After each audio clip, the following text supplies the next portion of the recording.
Go, go, go, go, go, go, go, go, go.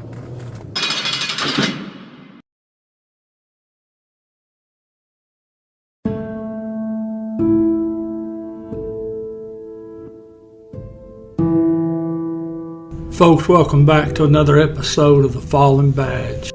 Today, the murder of Correctional Officer Robert McFarland, Iowa Department of Corrections.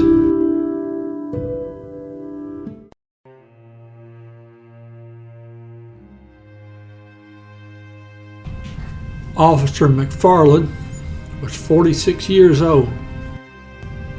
Now, he'd been with the Department of Corrections there in Iowa for 13 years. He had a wife, 3 sons.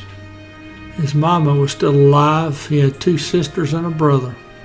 Officer McFarland was also a member of the Eli Volunteer Fire Department. Now, our story is going to be set here in the Anamosa State Penitentiary. Now, my understanding from the resource material, this is a maximum security prison. So obviously you're going to have the worst of the worst at this prison. It's March 23rd, 2021. Now, Officer McFarland, he's assigned to the infirmary.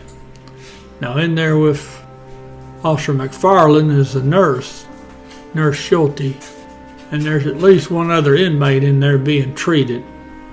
Now, the 2 suspects in this case, these 2 inmates, they had developed this plan. It wasn't a very good plan. In fact, it was pretty idiotic, and it would have made you laugh if it wasn't for the fact that they killed 2 human beings.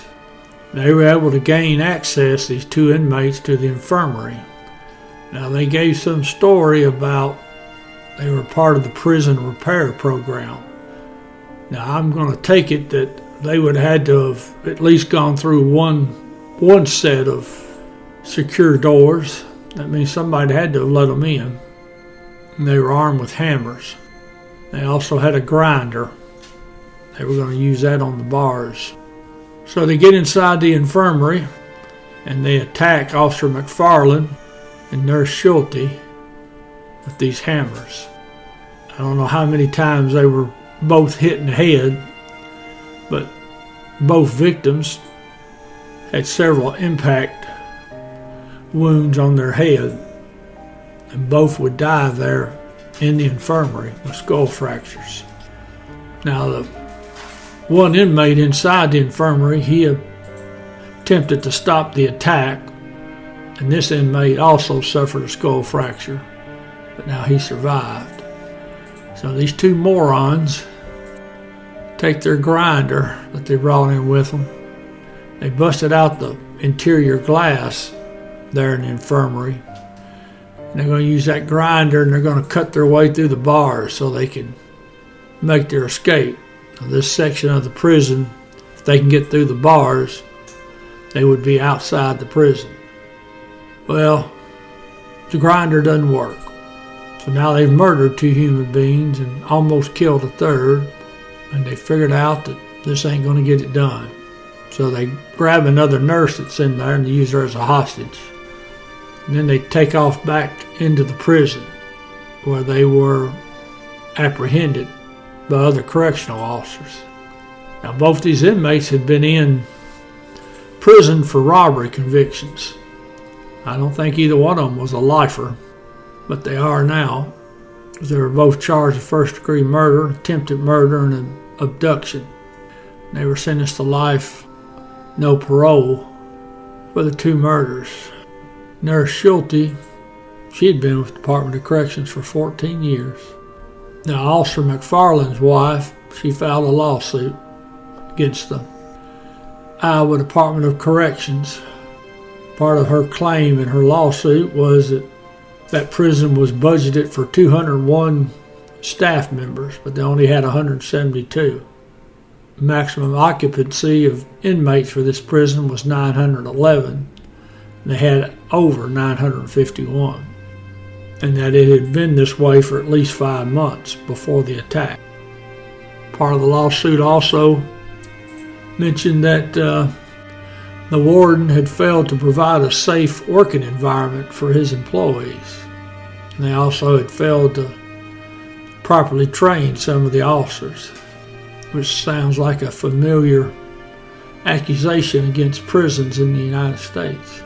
More concerned about the rights of the inmate than we are the men and women that have to go in there every day and manage these people.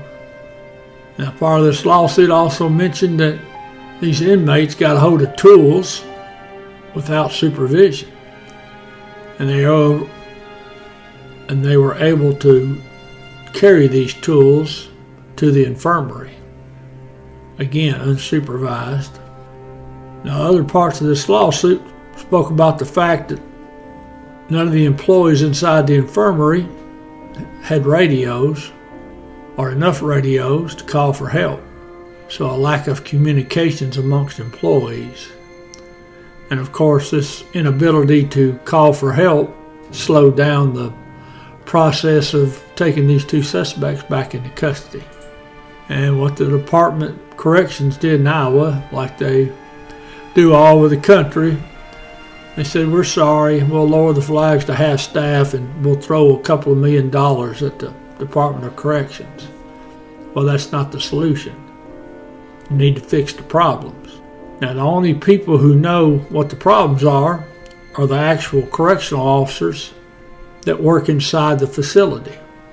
And it's unfortunate that I could almost bet you that the people that had made the original rules and the people who are going to make up new rules because of the death of Officer McFarland, they're going to come up with all these new safeguards. And I'll bet you they never ask one officer, what can we do to make your job safer? What do you need? And that's the problem. Talk to the people who you have assigned to carry out certain duties. That's who knows. But they won't. And it'll be so simple. Because throwing money at a problem's not going to fix it. Just trying to buy off your conscience.